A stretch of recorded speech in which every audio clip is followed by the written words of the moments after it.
Hey, this is Rebel Rousing Rich Bergeron. Ladies and gentlemen, it's the tornado, Tony Penecale. And Psychic Tom Padgett with his crystal ball ready to go. All right.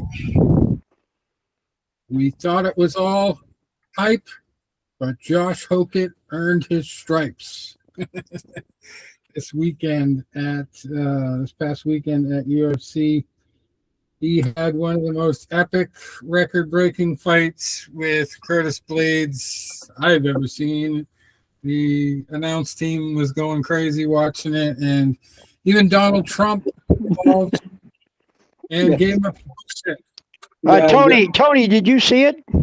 Well, this is usually the part where Rich goes, Tony, you should have seen that fight because you would actually like it because they never went to the ground. Yeah. And the reason I know that is because I was over at my friend's house smoking cigars, and we watched it. And yeah, holy dude, that was a fuck. Well, the way Teddy Atlas described it, it was Hearns versus Hagler without the skill. Ironically, with yesterday being the anniversary of Hearns versus Hagler. Yep. You know what? You are absolutely right.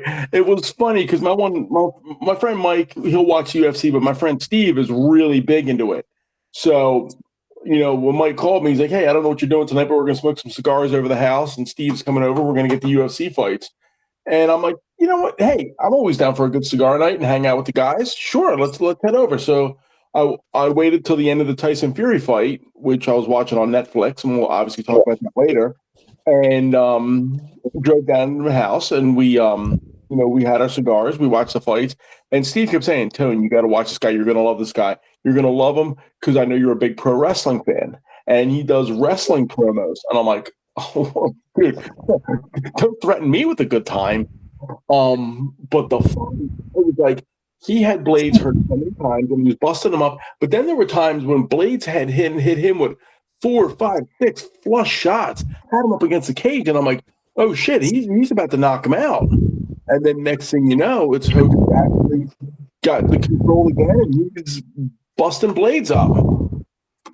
Yeah, giving him the middle finger.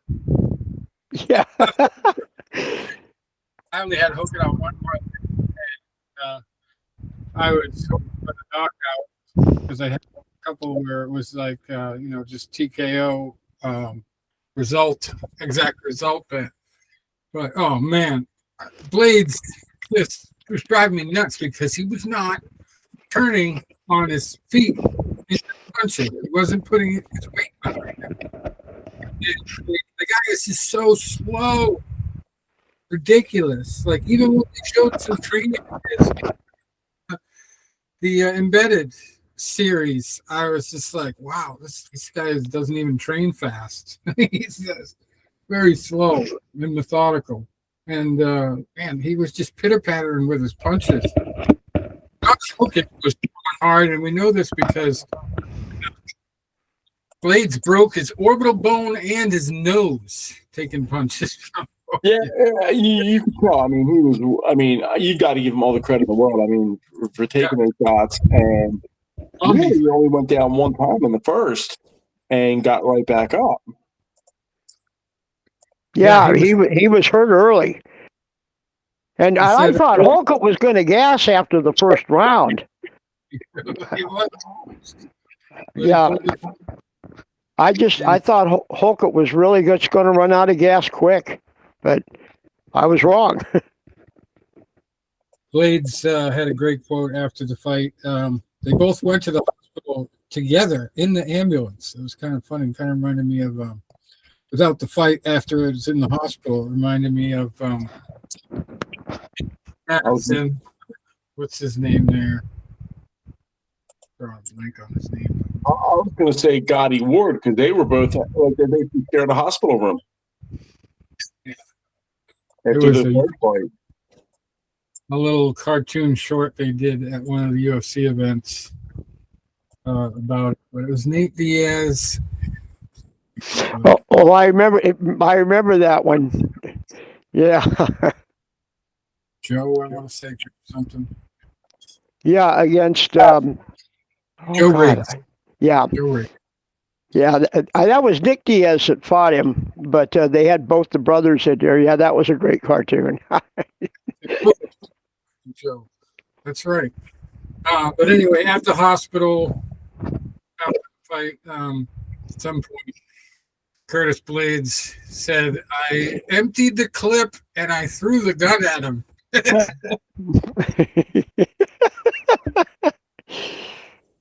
Now here's the question: will Hokit be ready for the big card at the White House? Well, the good thing is a different jurisdiction, and I'm pretty sure Trump has some influence in D.C. So. Well, I don't mean by the athletic commission. I mean by his physical recovery to be competitive against Derek Lewis.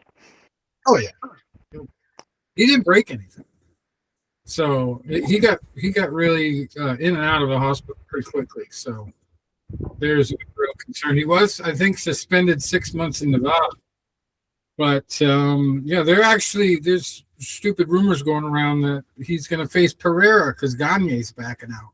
That's how much his star is rising. Wow. But, yeah, supposedly Donald Trump made the call. Also, Chael Sonnen says before the announcement was made, he suggested it. He tweeted it out there into the interwebs there. So he's claiming it was his idea.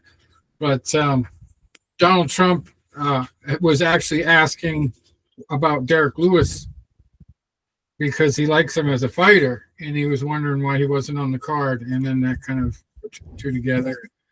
Joe Rogan said something to Dana about it, and it's on the books. Yeah, going to be interesting to see if Hokit could take those shots. Yeah, I mean, if you look at the experience, like I did with the Blaydes fight, it seems like a similar case. The guy with the more experience should win.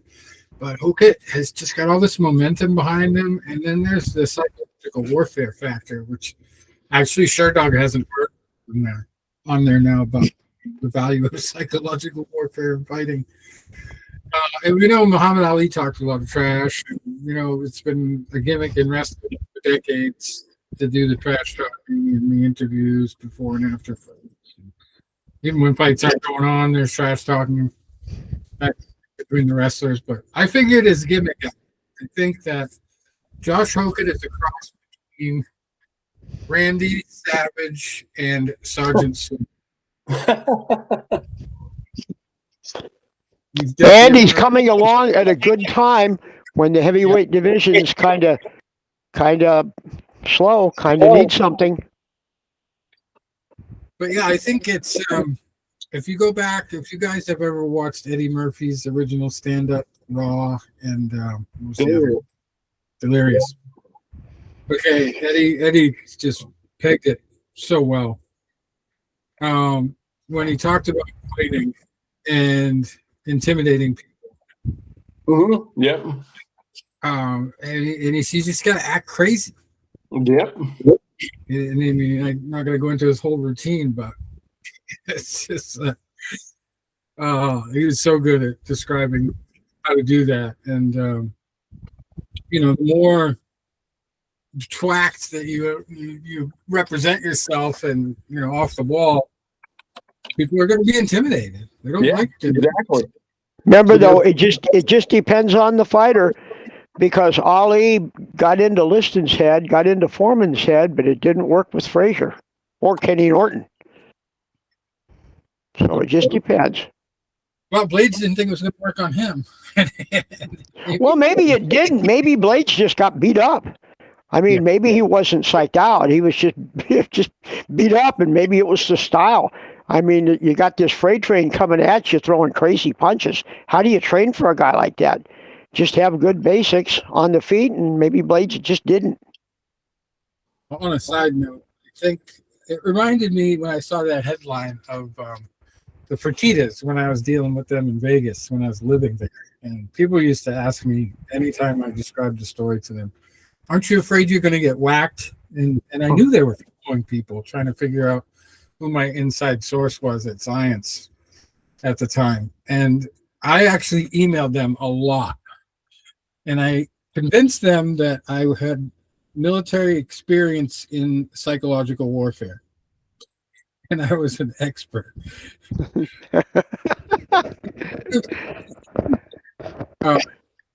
And stayed away from me because of that. And they also got a restraining order me because I told the lawyer I was going to go to his house in the golf course community, and I didn't care if they had security. I was going to climb over the fence. Well, yeah, sometimes it works. I mean, it's fighting. You got to be a little bit crazy if you don't want people to try to shut you down. But Hokit is just one of the best stories that have come along in a long time. And, you know, when he first came onto the scene, I watched his fight. I watched his post-fight speech on the Contender Series, and he was already controversial then. He was talking about fighting child molesters and stuff in the cage. And I actually really got some great insight from the Ariel Helwani interview I watched today, because now I know what the secret to his success is. And you guys are going to love this story, okay? So he's obviously very conservative-minded. He's actually been called by some people a racist because of some of the stuff he said about Brazilians. But he pointed out to Helwani, he said, you know, my girlfriend's half black, her father's black, my father-in-law's black, and I'm half Mexican, so I don't know how you can call me racist. He said, but basically, he got his start thinking about fighting when he was a football player in the NFL. And he got a little ticked off because during his time playing football, the NFL got a little bit of a Democratic slant to it. You know, they wanted to hype up all the LGBT stuff. And, it's got a big Democratic slant. Yeah. Yep. The taking knee stuff. It really pissed him off. And he didn't want to play those games anymore. And he started mouthing off to people who didn't like that he was protesting the fact that they had to do all this stuff. So that led to him getting in fights inside the locker room and off the football campus with other football players, like illegal fights, obviously, not sanctioned, no tickets sold, with, you know, the same guys that they always talk about would make a huge difference if they were in MMA or boxing and didn't choose football instead. So that's where I think he got the idea that, geez, I should be getting paid to do this. He said that as much in the interview. So it makes a lot of sense that even though he's only 8-0, he's calling out like the entire top 10 of the heavyweight division. And he even started selling new T-shirts after his post-fight speech, because he said, Shama these nuts to Alex Pereira. Hey, you have to stand out. Well, like Colby Covington. He knew his career was kind of plain vanilla until he started mouthing off. You know, that's the way it is. Yeah. So anyway, just a great story that he has. I think, you know, he means well. It's funny. It's very funny seeing him in character now after listening to him be totally serious with Ariel Helwani. Because now, I mean, you kind of knew it was an act before, but he's also got he got two different personalities that he does. He does like the crazy talking to himself personality, and then he does like the Randy Savage voice. So it's just interesting that he's picked these two different mentalities. And you know, just imagine if he gets by Derek Lewis, and I'm saying if. Wow, you know, he's knocking on the door. I mean, he's getting Derek Lewis at just the right time. Derek has kind of fallen off lately. He hasn't been at his best. And he can still knock out. He's got way more power than Curtis Blaydes. But in that case, I think Josh is not going to stand and trade with him as much. I think he's going to take him off his feet and try to get him out of there that way. And we've seen from the Blaydes fight, he doesn't to win fights by absolutely knocking people out. He can win a decision just by standing there and not friggin' wavering under the pressure and the punches. But you talk about chins. I think Hokit never really got hurt by anything that Blaydes threw. He looked like he was more exhausted than hurt a couple times. Well, at that pace, who wouldn't be? It's the cage. I He was mean, getting hit from. It's ridiculous the amount of punishment. And you know, I didn't know he trained at Greg Jackson's. I didn't know that. Yeah, he So- talked about that.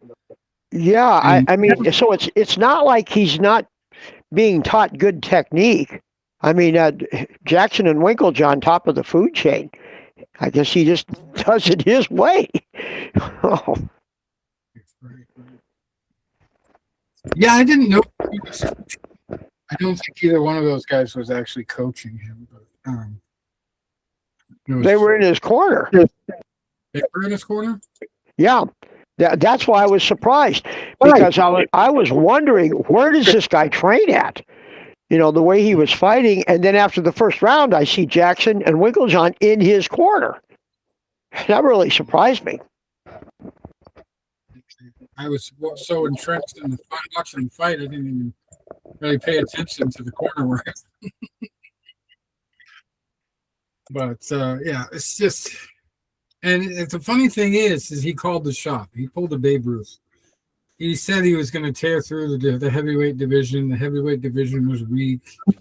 As soon as he broke onto the scene and got his 5 minutes of mic time and did his first little rhyme, you know, because he likes to do his rhymes, and then he just basically started calling people out, and he's just not really seems like he's not really going to slow down.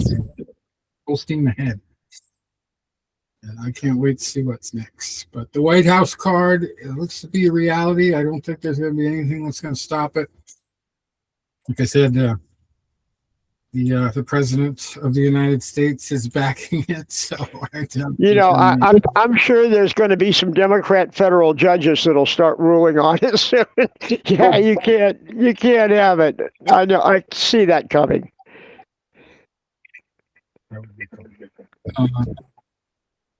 But yeah, the other thing is Paulo Costa is pissed off at Hokit now because he thinks he stole his bonus, and he deserves a bonus too for the turnaround he had in his fight. And I actually sure did.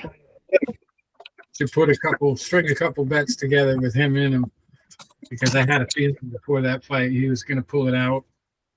Just something about how big and lumbering his opponent was. I figured Costa was just going to, you know, basically chip away, and that's what he ended up doing.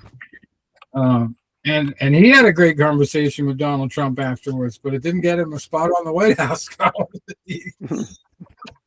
And Trump told him he should be a model. It's fucking funny. But yeah, they had a great little conversation right at the cage side, and Costa actually walked right out of the cage and went around and kneeled down in front of him, and you know, paid all his respect. It was kind of like a mob boss situation.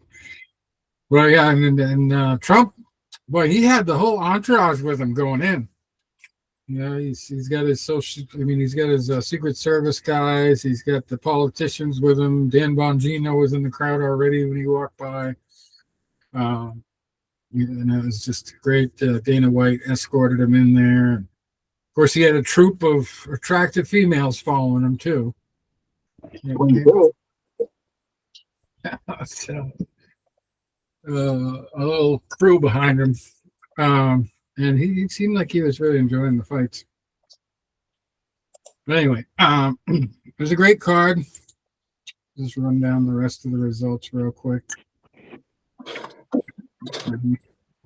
So, you know what sucked for the main event? My friend, you know, we have the fight on, and the main event starting. and his thing started spinning, right? And by the time it came back, the fight was over. Yeah, that was a freak show situation. And Jerry Prochazka was given an out when he was getting interviewed, and he took it. He said that he felt mercy for Carlos Ulberg because he had a knee or leg injury. It looked like his calf snapped. Yeah. It turned out to be his knee. But Jerry Prochazka was asked about it. And then, of course, the memes went around Facebook that he's signed up with a new gym, Cobra Kai. No mercy. No mercy. No mercy. Well, I don't know, though. You know, he did point to the ground when he knew Carlos was hurt. Like, come on, let's just trade. I wonder about that.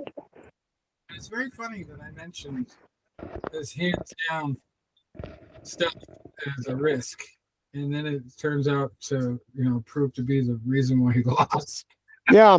I mean, it's just he's got to be so upset with himself. I mean, you had it won, just wear him down. Like that Sean O'Malley fight when his ankle was broke. And the guy took him to the ground. Yeah. He came out gangbusters. He looked like he was going to fight a smart fight. Ulberg got the weak leg, and he was getting pummeled. And then all of a sudden, Prochazka gave him the avenue for the win. And I've seen it a lot of times where fighters end up getting hurt, and then they end up coming back to win the fight because they know they've only got so long till that injury becomes, unreturnable for them, I guess you could say. So now the belt's going to be hung up for another year now, depending on his injury, depending on how bad it is. Wow. Yeah, I don't know what happened. I haven't heard anything about the exact specification of the injury, but I did hear that he got so drunk that night that he lost the title. Yeah. Lost the belt. Lost track of where he put it. He doesn't know where it is. So they're going to make him a new belt. Somebody went home with a souvenir. So craziness there, but it's just a wild story all around. I would have way too much respect for the sport to steal something like that. I just couldn't do it. Yeah. Well, I've heard of fighters having to sell their belts. Well, that's different. They earned it. Yeah. That's different. But I mean, someone coming along and just stealing it. Oh man, I could never do that. If I was ever good enough to win a belt like that, I don't know if I would ever want to take it off if I was out partying with it. I don't never even anybody put it on there, take a picture with it, holding it themselves. Never mind. Well, you want to hear a funny story about a belt that got stolen? So this was our good buddy and our former guest, Vinny Paz. So he was telling a story back from 1991 when he won the junior middleweight title off Gilbert Delay in Providence, Rhode Island. And fight was on Tuesday Night Fights, and Delay was, undefeated, defending champion, fighting Vinny in Vinny's basically backyard. So Vinny puts on a great performance, masterclass performance, stops Delay in the 12th round.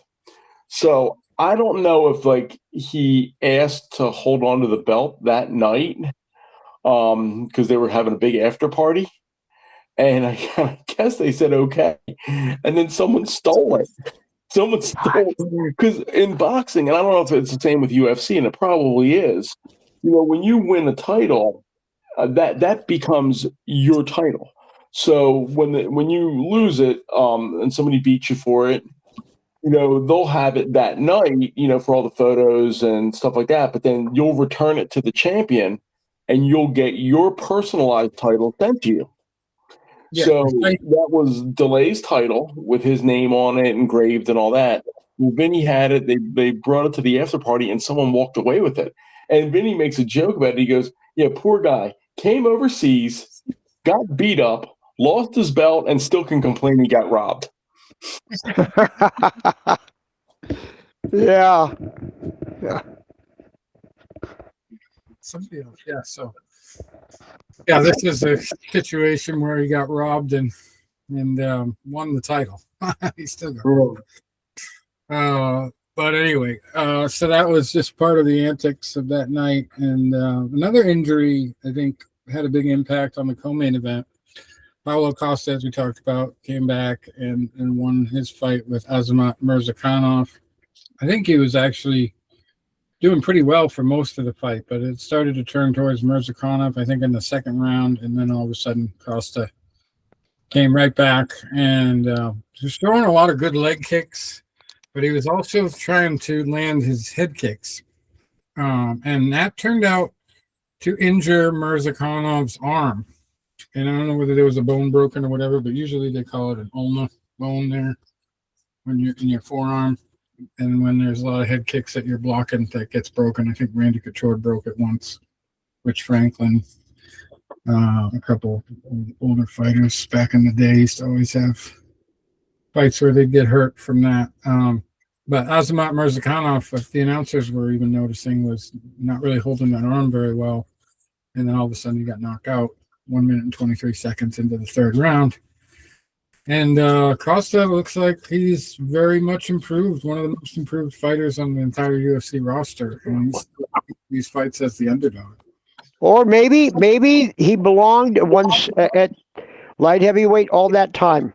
And maybe that 20-pound weight drain was too much. They use this phrase a lot in the early UFC, the meteoric rise of the promotion. We're talking about that. Every time I phrase, I think of Bill Goldberg, or not Bill Goldberg. What was it? What was his first name? His last name was Goldberg. I forget his first name. But he was like one of the first announcers of the UFC. Yeah, Goldie, they always referred to him. I can't remember his first name now. Mike Goldberg. Yeah, he used to always say, "It's all over." Hokit's meteoric rise was basically culminated, and he's still going. On Saturday night was his win against Curtis Blaydes. It was a unanimous decision win, and of course he's going places now. The White House matchup versus Derek Foote. Then we had Dominic Reyes getting a very surprise win in my eyes against Johnny Walker. I thought Johnny Walker did technically enough, but the crazy part of that fight was two ridiculously talented fighters with knockout power, pussyfooting around the cage, not engaging, and the crowd booing the entire time. And Dominic Reyes somehow ended up with a split decision win. Johnny Walker was pretty upset about it, but maybe both of those guys have been knocked out so much that they're gun shy. Yeah, they're possible. Absolutely ridiculous. I just don't understand it. This just crap. Absolute crap. I never want to see those two fight each other again. But yeah, Walker, the worst part about him is he had incredible reach advantage in that fight, and he didn't use it. I mean, they were basically mostly doing leg kicks at each other and throwing from a distance, and never really got into much grappling. It was just a straight up kickboxing match where they were both very timid throughout the entire 3-round fight. Yeah. You know, Rich, I don't think Walker's ever been the same. Because you remember when he came along, he was undefeated, going through people, and then he got so excited after a win that he did a backflip, and when he broke something, and he's never really been the same after that. Dislocated his shoulder. It was like a soccer celebration where they just like go stiff and then fall on the ground. You know, like yeah. Dumbest thing I've ever seen. And yeah, so I don't know what kind of main card billing either of those guys is going to get in the near future, but they definitely didn't win any kind of bonuses unless they give one for non-action. Yeah, it was terrible. And I wish I could go back in time for the fight before that, and I've taken all of the money that I put on parlays and just put them on one outcome, Cub Swanson by knockout. Because I said it was an attractive bet on the podcast last week. I said it, and I did have it on my parlays, but it would have been just a great solid bet. Put $50 on it, make your money. But no, I don't do that enough. And the first round knockout too would have been attractive, because I almost thought that fight could have been scripted or fixed the way it unfolded. And I was actually very surprised that Cub Swanson had a black eye, a swollen eye. I was just like, how? I didn't see Landwehr land a single punch. He was very hesitant himself. He didn't seem to want to really ruin the party for Cub Swanson. And Cub has a little bit more history in the organization, obviously, than the last big guy to retire, which was Michael Chiesa. But that was kind of the same thing. First round finish. The other guy didn't really put up much of a fight. And it makes me wonder, really, because the last guy to have a difficult fight was Poirier. And what happened after he ended up retiring? He wants to come back. So maybe to not deal with this kind of crap, Dana White and the bosses at the UFC are making sure these guys that want to retire get a good finish to go out with, so they don't have to come back. I don't know who would set that kind of thing up. I would actually be more inclined to think that Landwehr took a dive himself and bet against himself than to think there was some kind of big conspiracy. But Cub Swanson was also chomping at the bit. He was he came out there like gangbusters, and as soon as he saw that he could land punches at will, he kind of got it in his head that he was going to win by knockout, and he was relentless, unstoppable. And I got a real kick out of when the whole family came into the cage and they did the highlight reel and the send off. All three of his kids were the same height, and they had the same glasses. Even the girl, it's two boys and a girl. It was so funny. But yeah, good send off for Cub, and a great result. You couldn't go out any better than that. Just vicious knockout. But yeah, that was just too easy. Not that fighting in any UFC situation is easy, but it just looked like somebody got told, listen, you're not winning this fight. So anyway, yeah, Landwehr didn't stand a chance. And speaking of not standing a chance, Aaron Pico absolutely demolished Patricio Freire. He did not look like a pit bull at all. That's his nickname. And he looks like he's probably not going to be sticking around much longer if he doesn't have the ability to beat these guys. What do you think of Pico's performance? I thought he was better as the fight went on. He gained confidence into the second and third round, and I felt like he was holding a little back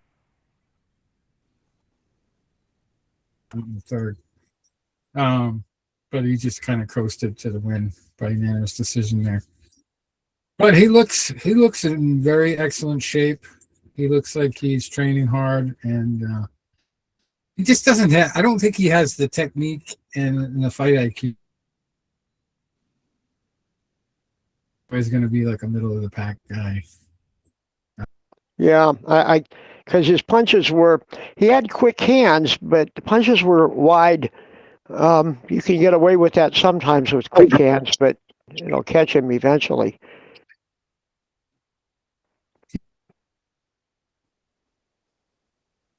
That was a wild fight. Kevin kind of had some struggles early, got cut pretty early. But Randy Brown just didn't have the technique or the all-around skills to really threaten Holland. So he also got comfortable as the fight went on. and ended up winning a unanimous decision. He did have a choke locked in pretty tight at one time. I thought it was going to end it. And I was so surprised when Randy got out of it. But Holland, always an entertaining fighter, very busy guy. He likes to fight as much as possible, and I don't think the UFC will ever get rid of him. He is going to retire in that organization. And I'm sure he'll have a great post-fight speech when he does. Anyway. Mateusz Gamrot ended up getting his own choke, an arm triangle choke over Esteban Ribovics. And he looked great considering he's coming off the loss there by choke himself. He got choked out in his last fight. So he ended up getting the win 4 minutes and 19 seconds in the second round. And he was a slight favorite going in, but Ribovics seemed like he was going to be a better underdog than that. I thought he was going to be more competitive. And then speaking of tough starts, Tatiana Suarez was getting tuned up by Lupita Godinez in the early part of round one, but she turned it around and used her wrestling to get Lupita to the ground. And from there, it was just, the superior grappling took over. She ended up getting her rear naked choke in 2 minutes and 29 seconds into round two. And then we had some just ridiculous controversy in the third fight of the night. Chris Padilla was announced as the winner, and this is like the third time in the last few weeks that the announcer read.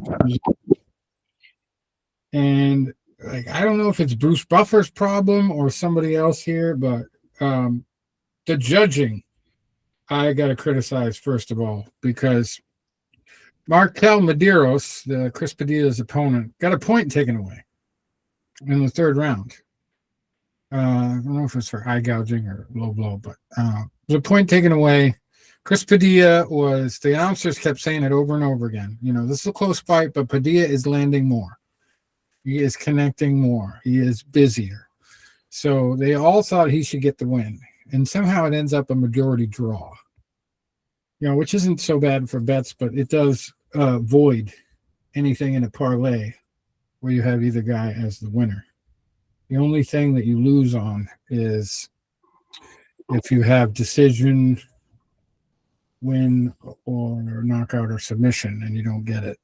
But if it's a money line bet, each side gets voided. So that was kind of frustrating right off the bat because I had Padilla across the board. And then one of the ones that ruined a lot of my early action, Vicente Luque. Somehow got the better of Kelvin Gastelum. Luque, I thought he got trapped. He ends up just throwing this uppercut from hell. Gastelum goes to the ground, and Luque got an anaconda choke on him with just 52 seconds left in the first round. Taps out. Chuck Buffalo, as I thought, was going to win the first fight, and he did over Francisco Prado. That was a very bloody fight. That was great. They friggin' mopped blood all over the cage for the first fight of the night. Prado had a big hole in his forehead for most of the contest. There was only one other fighter I've ever seen who was as effective as Radke was the other night. It was elbow from the bottom. And I don't think the guy's even in the UFC anymore, the other guy. But I saw him in a fight, and he had the guy on top all kinds of bloody, and he was landing some vicious nonstop elbows from the bottom position. And when he got interviewed after the fight, he said he wanted to buy his mother a house, so he begged Dana for a bonus. And I think we talked about that after on the show. And I said something to the effect of, it's kind of sad to see some of these guys, they get paid so little that they need these fight bonuses. They're begging for them after the fight. Anyway, Radke looked great, very professional. He had a little bit of difficulty in the first part of the fight, but maybe like 30 seconds in, he turned the tide. So that was a great card, good stuff. And the other most significant card over the weekend was in boxing. We had Tyson Fury. Yeah. to the boxing ring and the professional ranks. And Usyk actually came out and said recently that it's good for the sport to have him in there because, you know, you maybe have a year left where a lot of these guys are going to be gone. So, you know, everybody else, including Fury, they're going to be all done. Be hanging up. You know what? One thing about Tyson Fury is, I mean, the guy is charismatic as shit. You know, he's a guy like when I first started, you know, watching him before he fought Klitschko, which I think was back in like 2015. I'll be honest, I did not like him. I did not like him at all.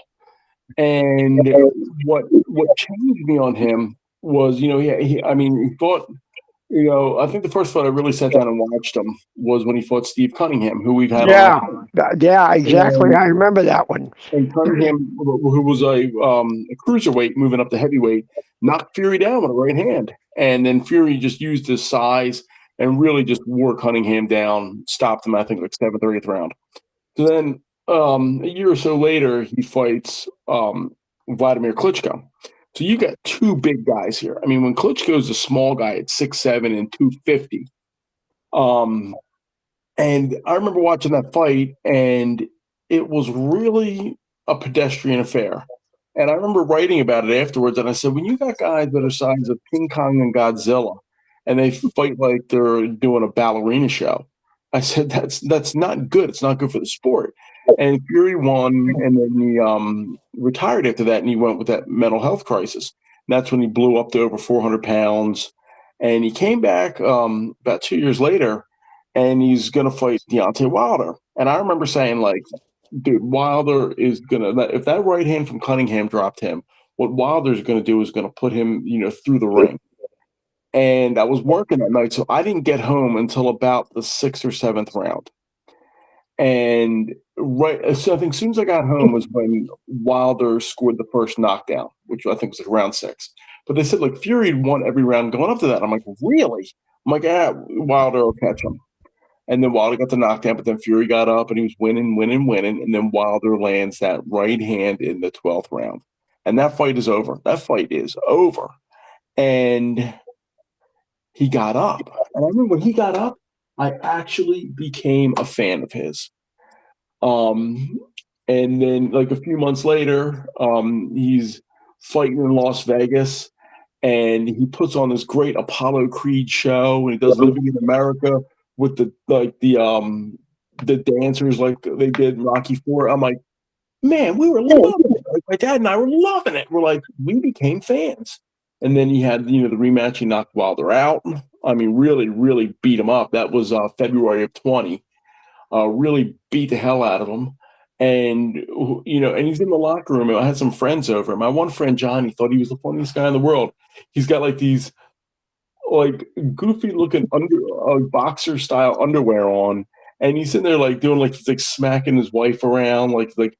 And we're just laughing our ass off. And we became fans. And I think what changed it for me was him getting up from that knockdown against Wilder in the 12th. And then that third Wilder fight, that was a classic. Knocked down twice. Yeah.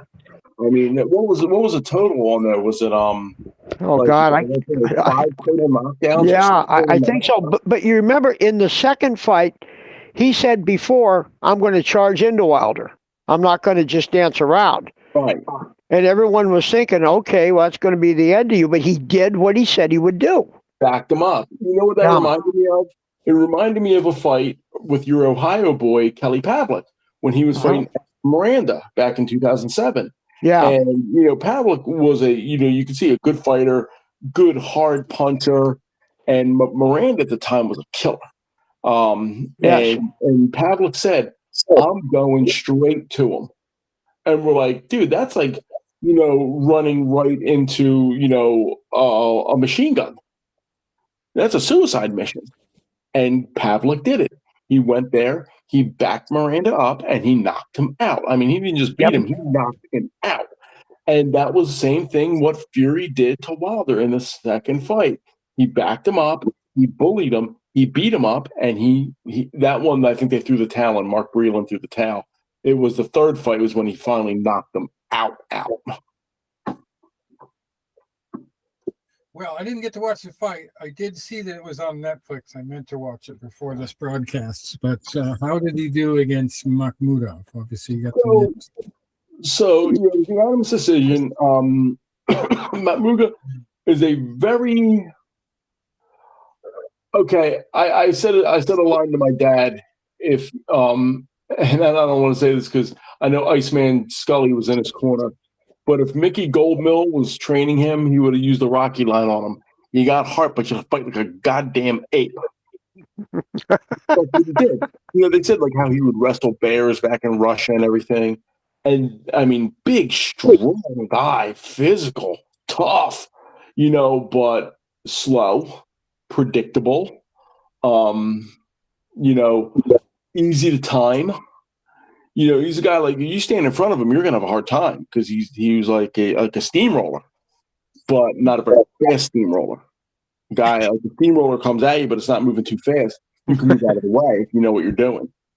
And good analogy there. Yeah, very good analogy. That's what Fury did. Like the first round, Makhmudov like tried to wrestle him and rough him and all that, and Fury at like the first round was just laughing a little bit, and then he started getting him into deep water. And you can see really around the third round was when Fury really took over. And even on the inside, I remember saying to my dad, I was like, look at them little shots Fury's landing on the inside. Like if he has his right hand free, he's banging 5, 6, 7 left right hands to the body. And you could see the welts forming. Same thing if he had his left hand free. He'd land like 4 or 5 left hands to the body, and then he'd land like 1 or 2 clubbing shots to the head. And he just really took control. I don't think there was ever any danger of him really stopping him, but he went the full 12 rounds. And, it wasn't the best fight because of, the opponent's limitations. Must have been a little rusty. It was, right, Fury being rusty, 16 months off. But, hey, enjoyable enough day for me to chill out and watch a good fight. Yeah, and I hear that Iceman John Scully is going to have to change his Facebook status to in a relationship with Tyson Fury. It's a video going around of him getting a kiss from Fury after. So I posted that on John's page, and a few people laugh out of it. I got to look at that now. And then you had Anthony Joshua was there in the front row. And Fury, called him out, and you got to look at it from both sides of it. Fury is more of the showman. He's more of the pomp and circumstances kind of guy. Very loud, very brash. So he's like, Anthony Joshua, it's time you stop running from me. Let's make it right now. Let's sign the contract right now. And Joshua's looking at him like smirking. He's like, "Yep, keep hyping it. Yep, go ahead."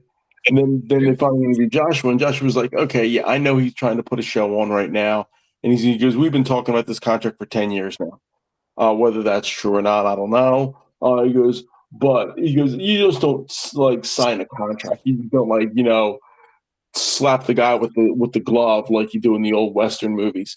He's like, there's got to be managers and lawyers and, all the details that you got to iron out and dot every I and cross every T. Yeah, it's obviously going to be a UK fight, and they're already talking about what happened. And John Scully's going to have to get a friggin' house over there, I think. You hear about fights having to marinate. Did this one marinate too long? Probably. Similar to Pacquiao Mayweather. Yeah. I think it's a similar situation where one guy was better off waiting than the other guy. And in this case, I think Tyson Fury is the one who's in a better position. And I just go back to that Jake Paul fight. And unless it was fixed, unless it was scripted, there's just no excuse for how shitty that Joshua looked in the first few rounds. And Tyson Fury is not going to do that. He's got the height, he's got the reach, he's got the power. Doesn't have. I mean, you look at a guy like Fury. That guy is, 6'9", 270 some pounds. That's a big human. Yeah. And Yes. when he puts, like, you're fighting Jake Paul, who's about 200, and obviously does not have the height and the reach that Fury has. You get a guy like Fury, and you saw what he would do to Wilder. He'd get him, and he would drape his arm over his shoulder, and he would just lean that down. And I remember sparring with my friend Gerald Nobles, who was a 250-pound heavyweight, and I remember I call him Jedi saying to me, he wasn't even really throwing punches back at me. He was working on defense and working on movement and, moving around the ring. I remember at one point he got me on the ropes, and I felt like a toddler being held by a grown-up, because that's how strong he was. And I remember he leaned me against the ropes and he just put all that 250 pounds. And I remember my legs trying to support it. And he goes, "You know what I'm doing to you right now?" He goes, "I'm making you tired." And you're right. It felt like my legs were carrying 500 pounds. Yeah, big guys can do that. And I think with Scully in his corner, you can bet your bottom dollar that Tyson Fury is going to get better with the jab. That's, I think, one of Scully's greatest gifts to boxing is when he helps develop the jab of Bad Chad Dawson, one of my favorite punchers of all time. And Scully is big with fighters with working off the jab, and he's obviously been doing a lot more well-known work with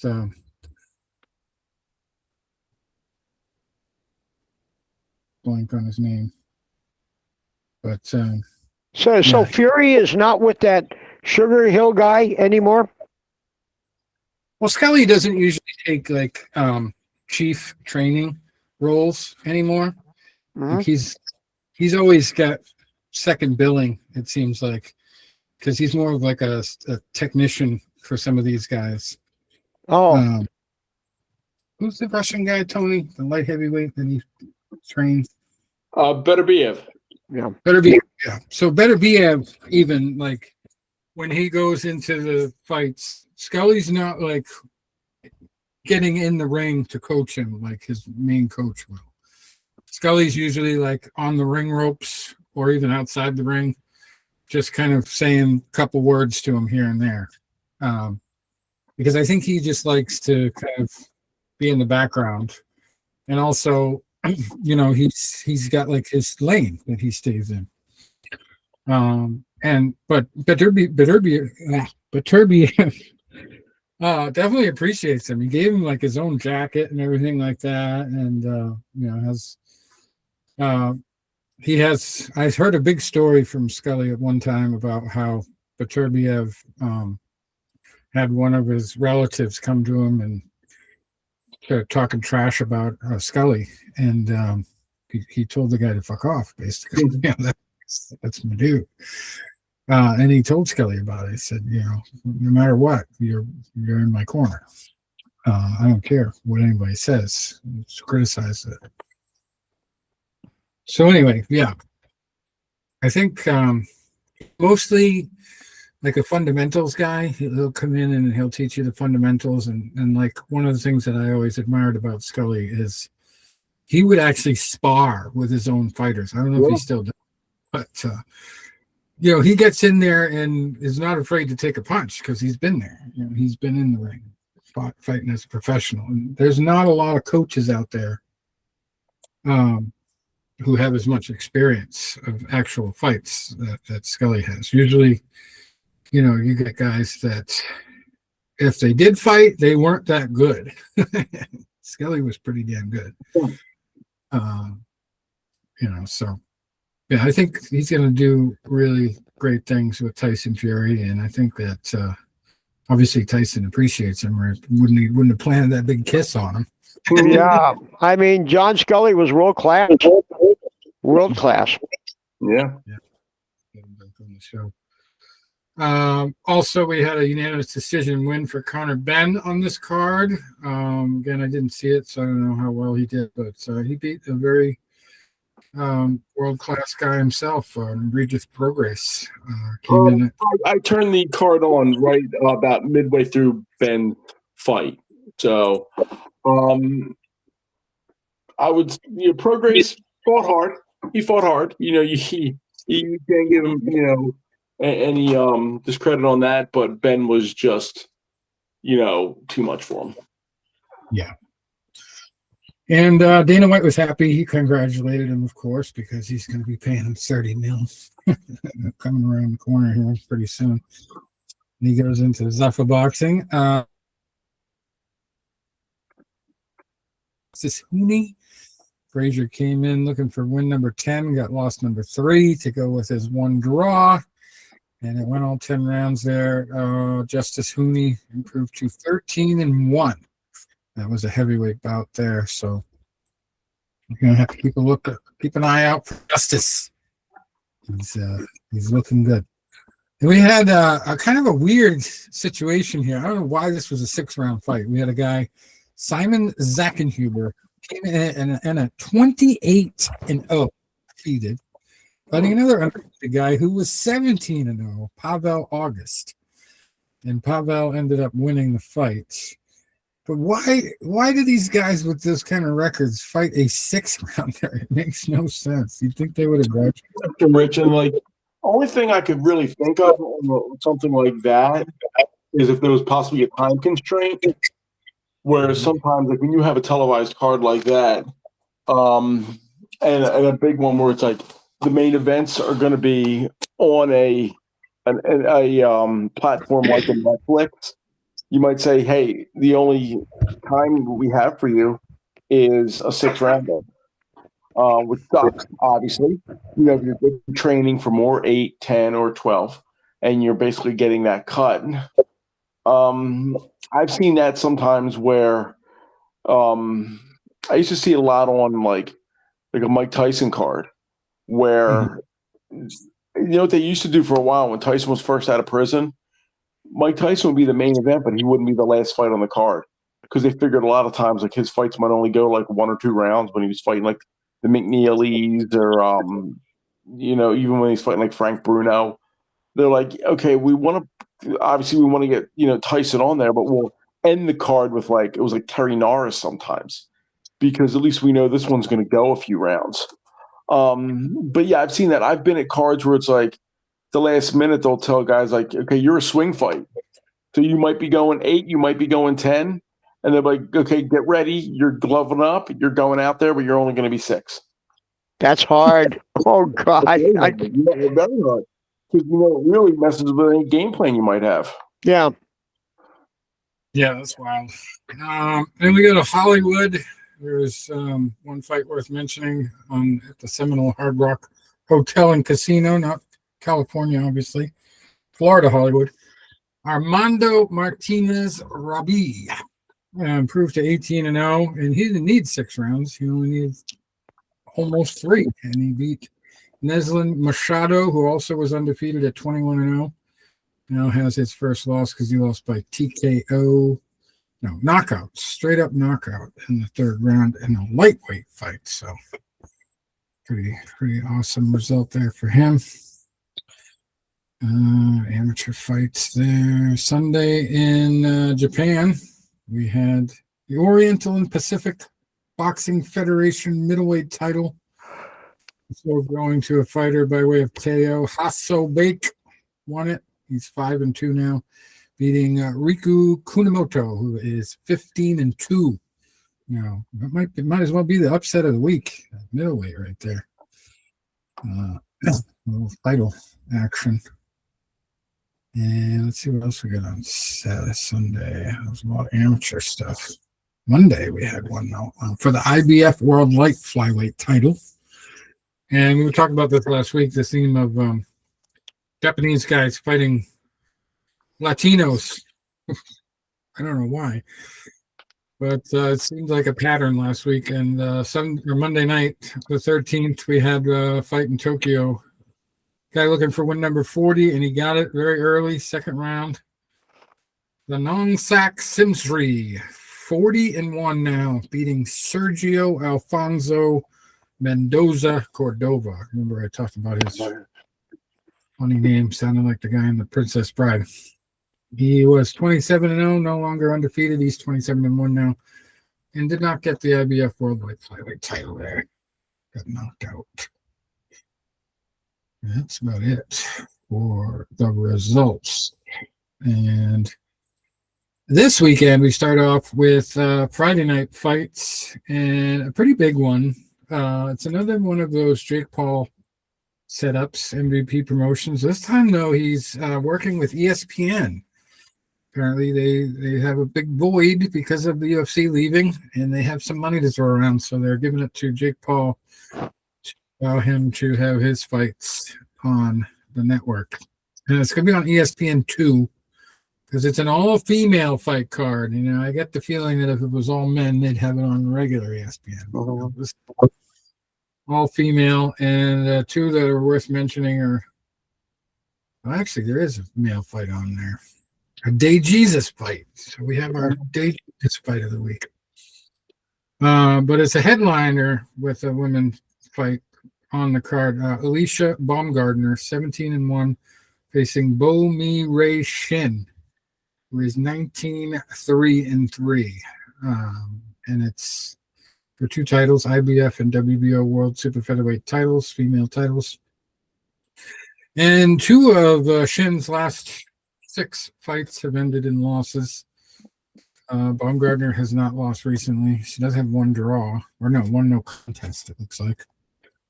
2 fights back.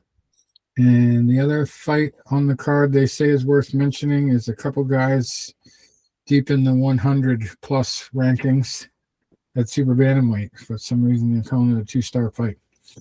Elon Day Jesus, 11-1-2. Fighting Connor Attaway, who is 10-2-1 there. And it says ESPN on here. Maybe it is on regular ESPN, but I think I read somewhere that it's ESPN too. Either way, it's on free TV if you want to watch it. Also on Friday, we've got number 47 at heavyweight fighting number 80 in Russia. Artem Suzlenkov, 13-0, facing Artur Mann, who is 23-5 at heavyweight there. Decent fight. And we got some fights in the UK on Friday as well. Glasgow, Scotland. And it's somebody's always got to go for a title in the main event. Nathaniel Collins, 17-0-1, fighting Cristobal Lorente, who is 20-0-3. So the WBC silver featherweight title. And we got another local title on the line for somebody who's always got to go here. Dylan Arbuckle, looking for win number 10. I wonder if his nickname is Fatty.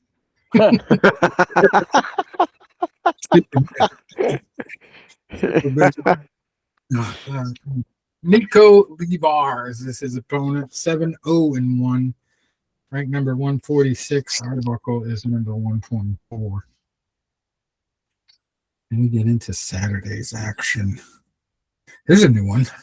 The Latino Cruiserweight title. WBO Latino Cruiserweight title. Vacant, up for grabs between Yamaguchi Falco, 25-1, and Lucas Pontes de Silva, who is 10-1. It looks like it's in Brazil. On Saturday. Let's put some Germany. Bayern Munich. Ewell Hernandez, 18-1, facing Diab Simon Dabsha, who is 28-0 with 1 draw at super middleweight. No time there. I don't know where Bishkek is. Maybe Turkey? But we get some decent fights on this card. Number 1 fight on the card. Luis Neri, 37-2, fighting John Riel Casimiro, who's 35-5-1 at super bantamweight. A decent scrap here. Charles Manucci, 30-5 with 1 draw, facing Dilmurad Satibaldiev, who is 15-5.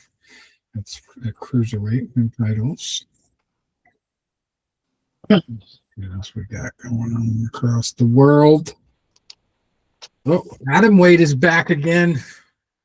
The WIBA World Atomweight title going on right in Mexico. Is 90 Rodriguez almost 12-0-1 fighting Eri Matsuda, who's 8-2-1. And if they didn't have the little female symbol next to the fight, I wouldn't know those are female names. I'm telling you, we're headed to flea weights. Mark my words, 75 pounds. We're on our way. Yeah. They have to go to the neighborhoods where everybody's smoking crack. Yeah. I don't know if you guys have ever heard of it, but there used to be this video series called Bum Fights. Oh, yes. Oh my God, it's hilarious. So they had this one guy, Rufus the Stunt Bum, and he had like a tattoo on his knuckles. He got so involved. And they would literally like grab him off the street and set him up in fights and stuff like that. It's unbelievably entertaining. They also had a series that was a little bit more popular called Felony Fights. And that was straight up street fights and 2-on-1 action to different people. I think there were a couple MMA fighters who were featured in that. I want to say that Jorge Masvidal might have been on one of those tapes, but I know he did do street fighting. There are some clips of him on YouTube. Well, yeah, Jorge fought with Kimbo in Kimbo's backyard. I think he was in that crew, the Miami crew. So pretty entertaining stuff. Anyway, another fight in the UK. Ben Whitaker, 10-0-1, facing Brian Nahual Suarez, 21-4. Light heavyweight scrap there. No title again. Then we get into Sunday. We got a Asia Pacific Bantamweight title, WBO, up for grabs. Sento Ito, 5-0 against Adrian Larasan, 16-8. It's in Kadoma, Japan, wherever that is. And we got a couple 10-2 fighters, one with a draw, Takafumi Shibata with the draw, and Shoma Yano, who is 10-2 at welterweight.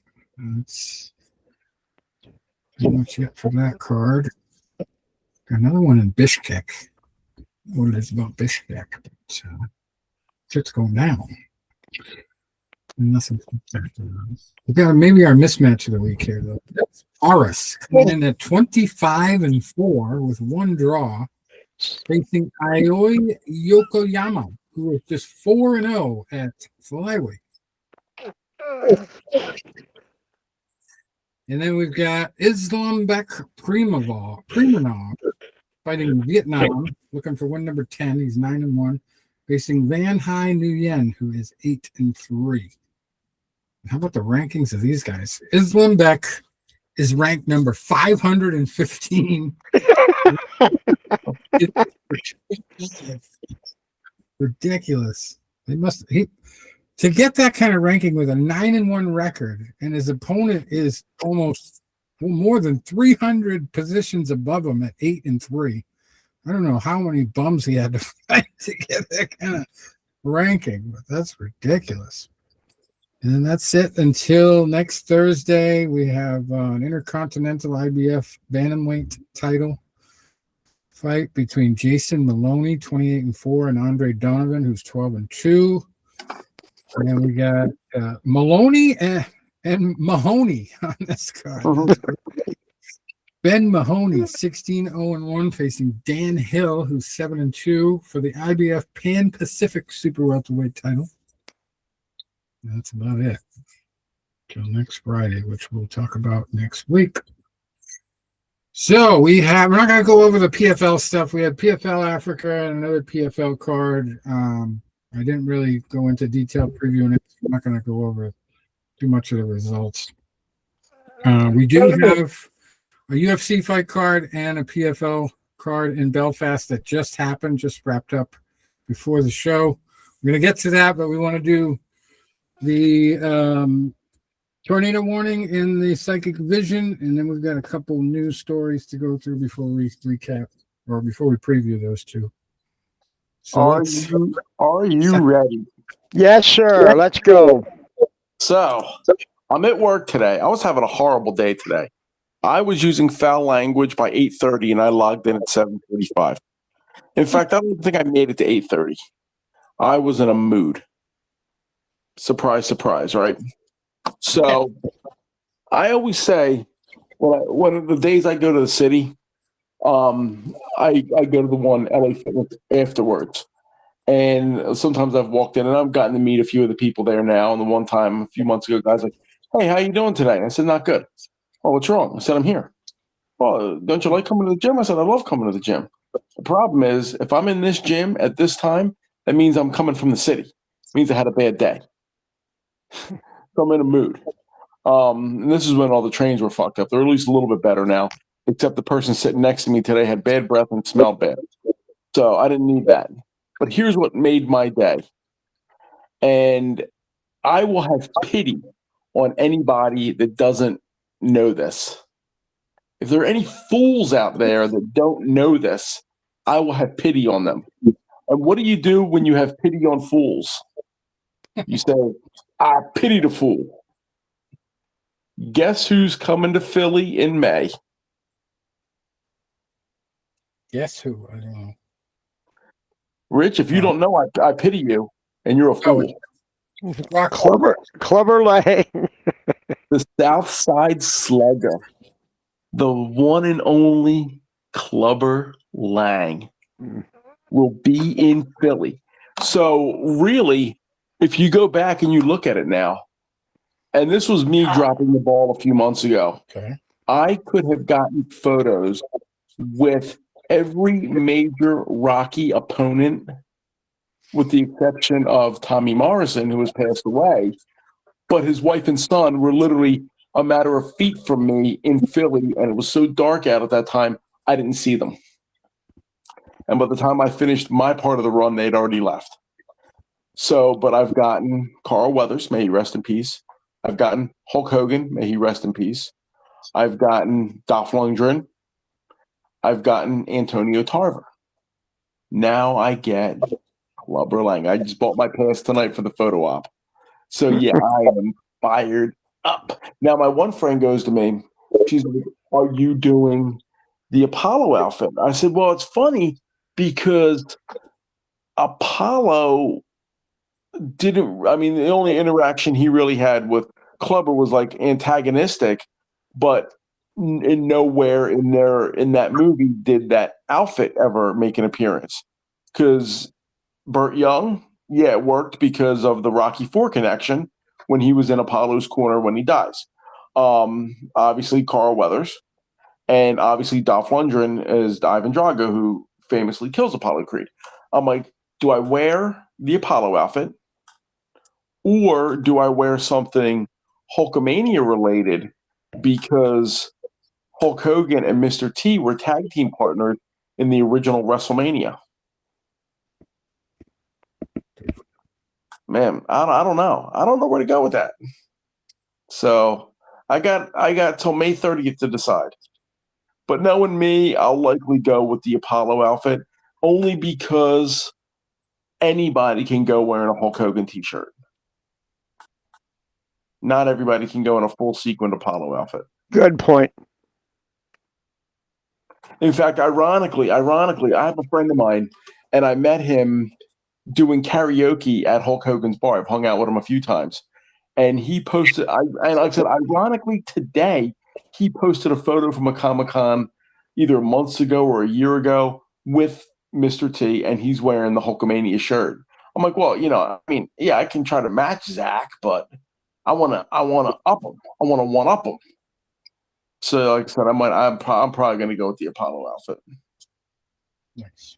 Say, I don't sweat you. Yeah, I mean, that was the Paulie line. Never mind. You'll get his attention anyway. And, well, last year when I went down to meet Dolph Lundgren, we bought for the passes. You could get like the special VIP or whatever. And I didn't do that. I just wanted a regular photo op. Didn't even buy for the signature because all I really cared about was just the photo. And that's me. I'm not a big autograph guy. I'm more of a photo guy. More of a visual guy. So I was in, when I bought mine, I was in, say, tier 3. And my friend Trish, who bought hers before me, was in tier 2. So I'm talking to my friend Trish. She goes to get in line at tier 2. I go to get in line for tier 3, like, you have numbers, right? And the one guy that was organizing it looks at me and he goes, "Oh, no, no, no, no. We're bumping you up to the front." So next thing you know, Trish looks and I'm in front of her. I'm like, "Hey."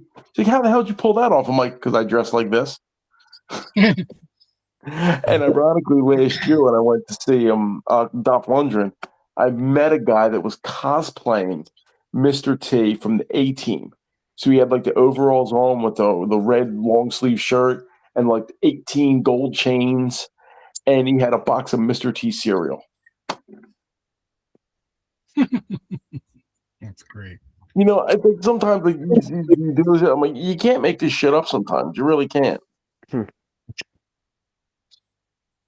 Oh, that's great. But yeah, I think like just wearing the press pass did for me a lot. You can get a lot of attention just by looking. And Rick, you're right, because I remember even the one year when I went to that boxing expo out in Vegas, and you had hooked me up with a press pass. And you're right, you know, because I had a one that I had bought for like $10 or whatever, but you got me that VIP one, and you're right, it does like get you some notoriety. Because I remember like certain people that normally like charge for photos reduce their prices for me, and some people didn't charge me at all. Yeah. Last time I went to a fight card here in, actually in New Hampshire, I wore my little press pass tag and my it's not really a fedora, but it was like, you know, one of those tap out hats that had the tap out circle around right above the brim, you know, and then the black hat. I didn't wear it the whole time, but I got a lot of good stares when I was wearing it on the way in and out. And I had like the old school press guys used to have it in. There's unlimited tag in it. That was fun. Anyway, yeah, that sounds like a great deal. Wish you luck, but I don't think you'll need it. I think you'll get what you're looking for. Oh yeah, it'll be fun. You know me. I'm always looking for something interesting to do. Got to get one of them big poster board signs like they do at the wrestling matches that says something on it, and then you'll really get his attention. I have the names of the guys that you've already got checked off. Yeah, right. You know what I'm going to make, but I can't do it until I get the picture with Sly, and I'm working on that. And I have a few ins for this year, and hopefully they work out. So I want to make two things. One, I want to make a Rocky style collage, and I want pictures with different people that I've met from the movies. That being, obviously, I got to get Sly in there, but you know, Hulk Hogan, Mr. T, Dolph Lundgren, Carl Weathers, Burt Young, Adrian. I've never met Adrian. I've never met Talia Shire. I'd love that one as well, but I don't know whenever she's in Philly. So those are some of the you throw a photo of me at the steps or doing the run or something, but add that all in and make a great collage. I also want to work on a video of different people that I've met, celebrities, athletes, and make a video set it to music. But I can't do it until I get the third piece of my big three. That being the three people I always said I had to get a photo with were Vinny Paz, Hulk Hogan, and Sylvester Stallone. I've gotten Vinny. I've gotten Hulk. Both of them multiple times. I just need the shot with Rocky now. I got a picture with Vinny in Brockton, even before we met him at the football field. Yeah. I met him the first time in 2008. And this is how my brain works.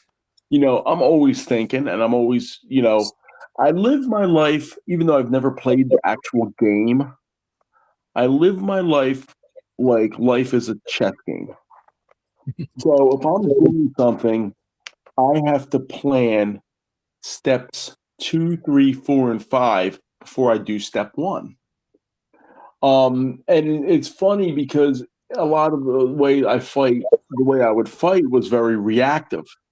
I might throw a punch and then just do a natural counter, where I wasn't saying, okay, if he throws a right hand, I'm going to throw a left hook. If he does this, I'm going to do this. I would just go off of what was thrown. But other things in life, it's like, okay, let me plan this and see how this works. So, and Tom, this was before you were on the show with us. There was a fight card in Philly, and it was being put on by CES, Jimmy Birchfield, which is a New England-based promotional company. And so they're doing the show, and my buddy Chuck Masaccio was fighting on it. And a bunch of us from Lock Haven, a bunch of Chuck's old teammates, were all going to meet up, and we're all going to sit at this fight together. And I knew since CES was doing the promotional card, and it was going to be televised, that Vinny was doing color commentary for them. So I knew he was going to be there. I had to get a photo with him. The problem was this was 2008, and camera phones weren't that good. I mean, if you had you would get like those little flip phones. So if you got a picture on there, they were relatively crappy, and you couldn't upload them to like a social media or like right then and there like you do now. So I'm like, I really got to get this picture. And I knew it was being done in Philly, and CES was working with Russell Peltz, who I know Russell, and I knew his assistant. She has since passed away, Maureen. And so I called Maureen, and I said, Maureen, I got to get some tickets for this. And I said, am I able to bring my camera in there, my digital camera? And Maureen says, no cameras. I said, Maureen, I am covering this card for Fight News Unlimited. She goes, okay, Tony, I will have a press pass waiting for you. You can. And I said, not only am I covering it for Fight News Unlimited, the one fighter on there, Chuck Masaccio, who was a teammate of mine, and a bunch of his teammates will also be there. And we want to get a photo for our school newspaper. I'll send it up to him, which I made up. I wasn't doing that. So she goes, you can bring the camera in, but none of your other teammates can. But you can. I said, okay. So we get there, and they had the pass waiting for me, Tony, Fight News Unlimited. I still sat in my normal seat. I didn't sit with the press because I wanted to watch the fight as well. So now the fight card's over, and the commentary was on the other side of the ring. I said, so we all saw Chucky after his fight. We all took a group photo with him. I said, guys, I got to go find Vinny Paz. And that's when he was walking out, and I basically tackled him, and he was cool. We took our photo. We exchanged phone numbers, and lo and behold, 2 weeks later, he's on our show. And then,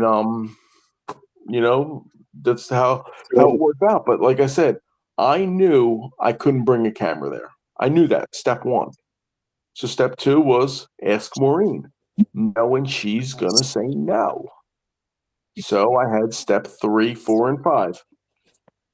Fight News Unlimited, Lock Haven Boxing, coverage for not just our website, but for the Lock Haven newspaper, which I made up. I didn't do that. Well, we won't fault you for that. Yeah, All right. Yeah, so, I'm always like, what can I do next? I'm like, okay, I'm doing this one event. I'm like, all right. So, you guys will love this. We have our cancer week coming up a month from today in Norristown area. And I found this out about a year ago, how this walk started. And I apologize for jumping into Tom's time. I've got time, buddy. I can sleep in tomorrow. Relax. It's April 16th. Yeah. This is a great way to tie in a fighter's mentality. And I didn't know this, and like I said, until about a year ago, because I didn't meet Hank Cisco until about really 10 years ago. I had met him once before, but didn't really know him. And this is how I believe we get put in the right place at the right time.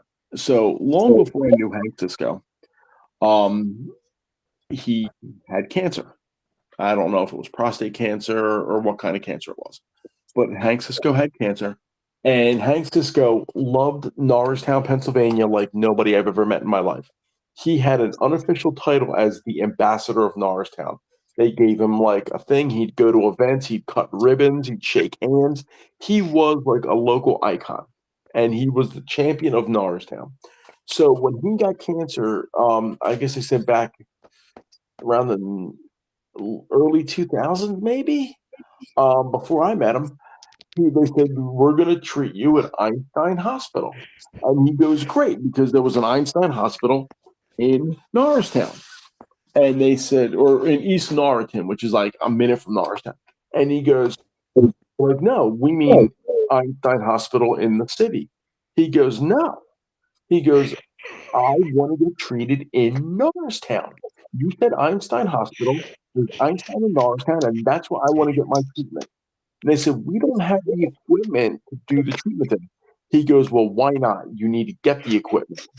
This is a man who is saying, you need to get better equipment in your hospital. And he's like, we'll do a fundraiser. We'll do a fundraiser. And they're like, what are you going to do, Hank? It's spaghetti night? Get like millions of dollars worth of equipment? You know, he starts this cancer walk. Didn't they get the equipment they need? Amazing, right? And he kept it going for years until he fell ill. And I met Hank, how this all ties in, and then I'll tell you how I did my speech last week. So I met Hank at a fight card in 2013. And because my dad knew his son-in-law, I'd heard of him. I'd never met him. I'd heard of this guy, and he was like a mythical figure. He didn't really, in my mind, he didn't exist until I saw him in the ring. And he had a microphone, and he's cracking all these one-liners, and I'm like, this is maybe the funniest man I've ever met in my life, him and Dr. Cox. And so I go up to him and introduce myself. My dad worked with his son-in-law, so I introduce myself. We take a photo. In my mind, as soon as I walked away, he forgot about it. But that wasn't the case. So a couple years later, I was going through a real bad time in my life. My job had just transferred to the city for the first time, and I hated it. And a week after my transfer is when my dog Vinny died. And I was in massive depression, and I was traveling to the city every day. I wasn't going to the gym. So my life was very bleak.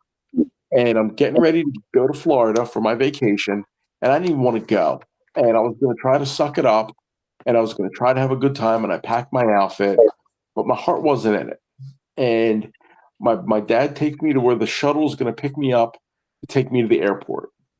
And just as I get on that shuttle, I open my phone and I go to Facebook. And it says suggested friends. The first one on there was Hank Cisco. And my mind says, this man is 92 years old. He probably doesn't even go on Facebook. And even if he does, he's never going to remember you. And something else said to me, you need to push that button. You need to click add friend.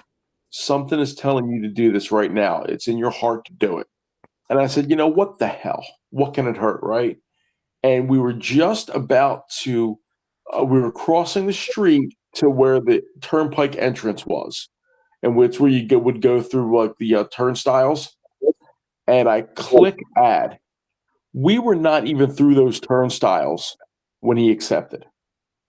And then he invited me to be on his show because we were doing a Sinatra fundraiser.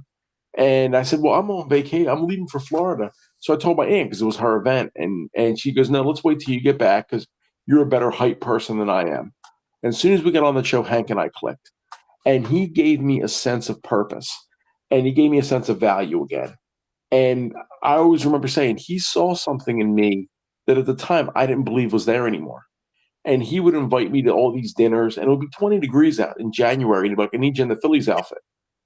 And we called him Rock because he was, friends with Rocky Marciano. I'm like, Rock, it's 20 degrees out. I'm like, why? He's like, I don't care. That's what you're going to be in, and I'll do it every time. Never said no. I'd be in the outfit about as blue as the outfit. And I remember saying, like, after he passed, I said, he took me when I was at my lowest, and he gave me 2 life lessons. He said, 1, never lose a fight in the dressing room. So when you have that self-doubt, he goes, you know what? Pick your chin up. Say, you know what? I'm going out there, and I'm going full guns blazing. And the other thing is always keep bobbing and weaving, because you never know what life's going to throw at you, just like an opponent. And if you keep bobbing and weaving, more will miss than hit. Good advice. Yeah. So I wrote that, and I'll tell you, you guys know that I've been playing around a lot with that Google AI lately.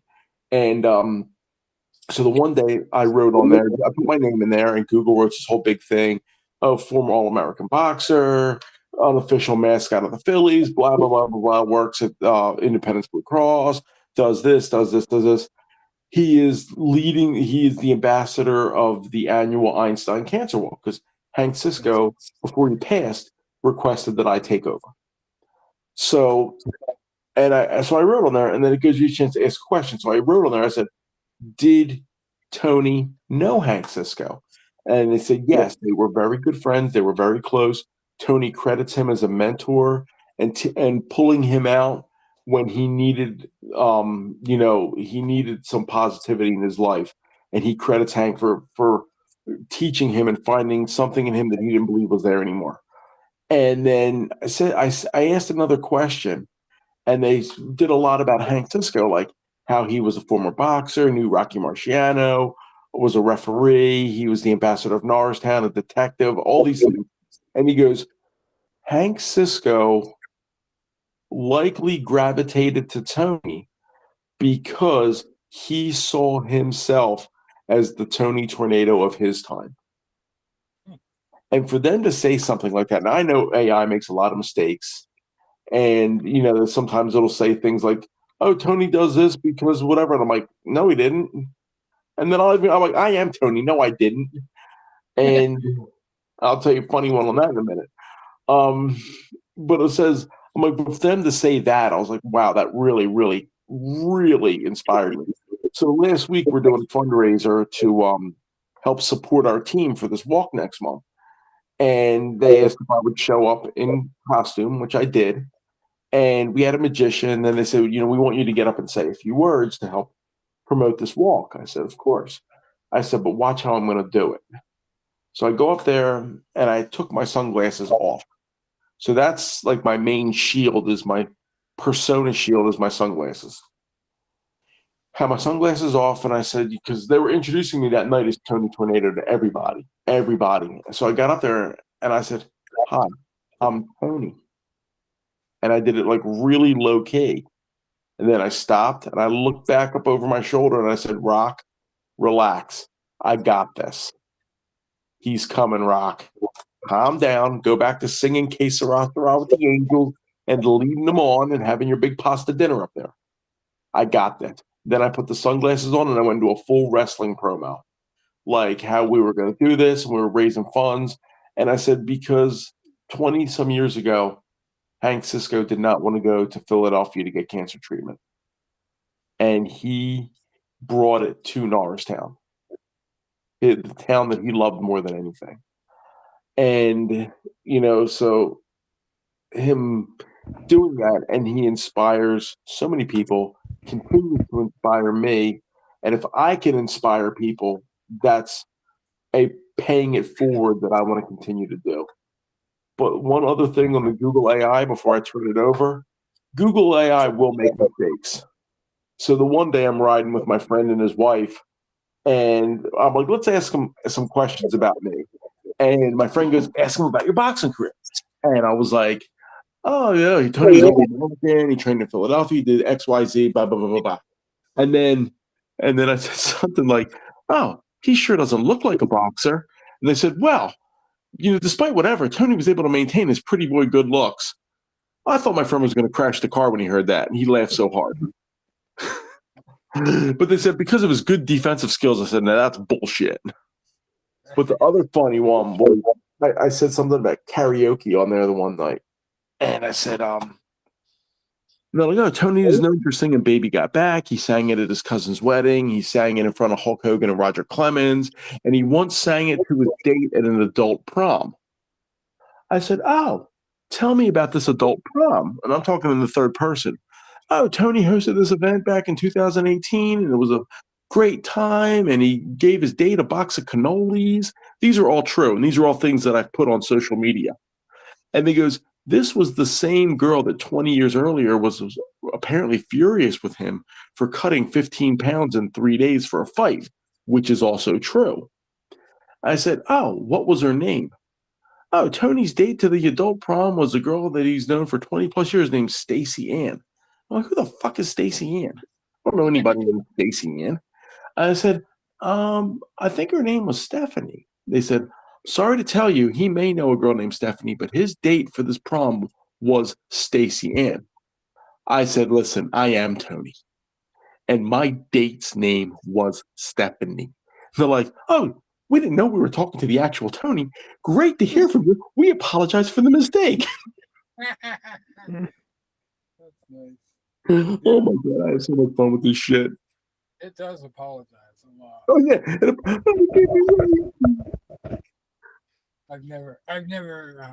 I've just always known who it's talking to with me because I do use the paid one, so my name's on the.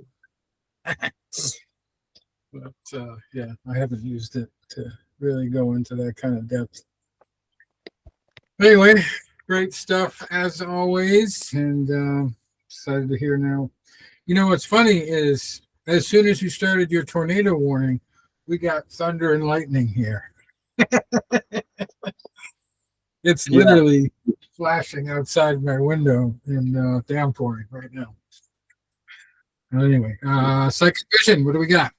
Well, you know, Tony, before I get started, the whole situation with Hank, Carl Jung would call that synchronicity. Yeah. That's not just coincidence. The universe. You know what I mean? Because that's sometimes the least little thing at the right time just sets off a whole chain of dominoes. Yeah, really. And it could be good or bad. And that's why at this stage of my life, you know, when I'm supposed to be looking back and thinking about all the mistakes I made, I'll look back and say, I wouldn't change anything because I don't know if it would have been better. I don't know if it would have been worse, but I'm still here. Yeah. And in this case, that was such a positive thing that you hadn't planned on. It just happened. The right time at the right place. And I've had so many of those experiences in my life that, you know, if we live, put it this way, we live in a magical universe. Yeah. Okay. You just said it's like, you know, like you wouldn't change anything because like, hey, there's sometimes that you say something here and like, oh, I wish that had changed or I wish that had been different. And I always go back to the Back to the Future movies, and I know they're all fake and they're movies and they're all for entertainment. But if you go back to the Back to the Future Part 2, where Biff, they're in the future, and Biff sees the idea of the time machine, and he goes back and he gives the almanac to his younger self to bet and make a lot of money and become rich and powerful and all that. And then when he finally comes back to 2015 to, you know, come back as he's, you know, the old man, and you see him like he goes, he falls over in pain. But they cut that scene. They said, well, what really happens is he vanishes because by him changing the past, yeah, he became rich and powerful and all that. But then he ends up dying early because I think it was like Marty's mom, who he had married after he killed the husband, she ends up shooting him. So, yeah, he changed everything the way he wanted it, but he ends up dying because of it. So you always think sometimes, man, I wish this would have been different. I wish this would have, and just say you meet somebody years ago and you drift apart. You drift apart. It happens, you know. So say you met this girl and you were great and you got along great and all that, but you drift apart. You're like, man, I wish that was the girl I would have married. But to say you would have, and say you moved to, I live in Philadelphia, but just say we moved to, you know, a different suburb that I live in now, right? Maybe by being in that suburb, there could have been a car accident. or there could have been a house fire, or there could have been a break-in or a shooting.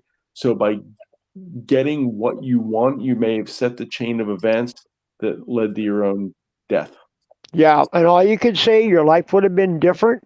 Maybe it would have been better. Maybe it would have been worse. Exactly. And that's why I can't look back on it. Well, anyways, let me just get to my point here. We'll have some more philosophy next week, but this week I'm focused on the Usyk-Rico fight. Okay, and the question is there a chance Rico could pull an upset? Now, everything I started to look at that with this. The odds are, just Google odds, Usyk and Rico. It's maybe it's worse than Tyson and Buster Douglas. Wow. I mean, the market is, and then I go into Reddit, getting in some of the forums, it's unanimous. So I got to thinking, okay, well, what possible thing could happen?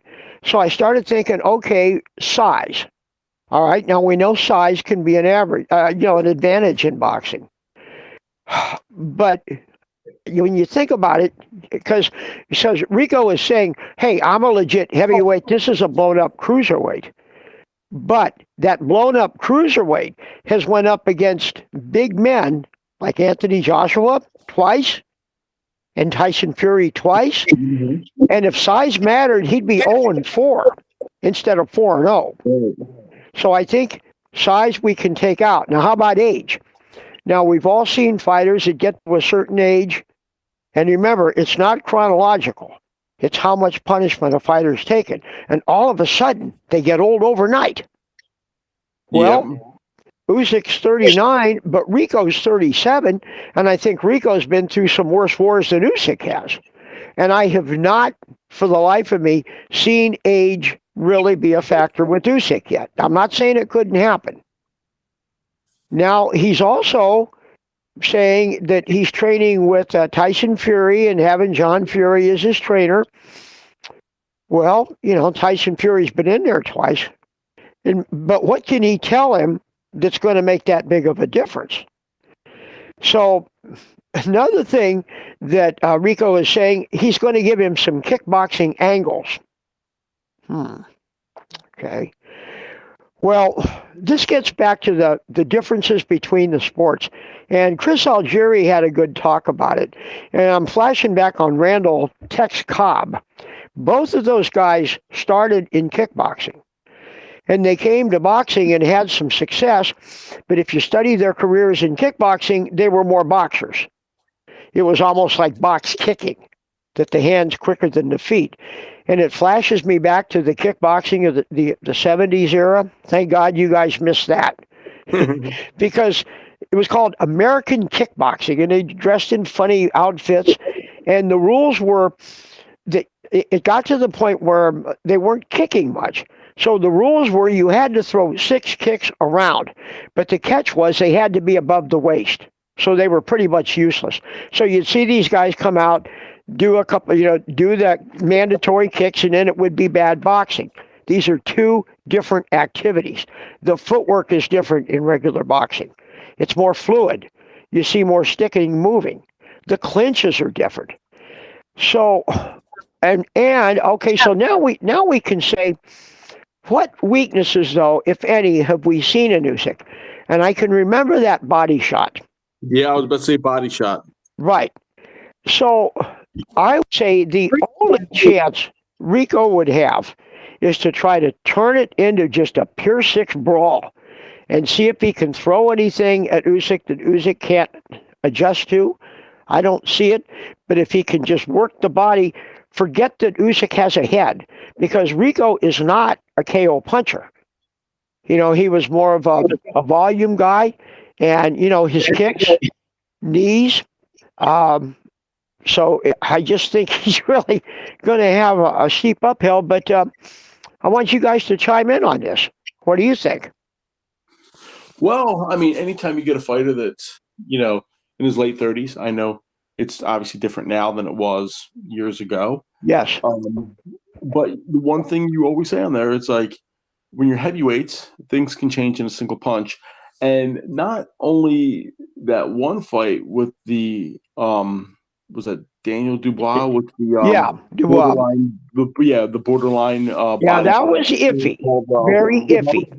But I've seen other fights where Usyk was hurt to the body. The Joshua fight, I think, was the second fight. And even in the first Fury fight, there was a couple times he got hit to the body, and it really affected him. So you're right. If I'm,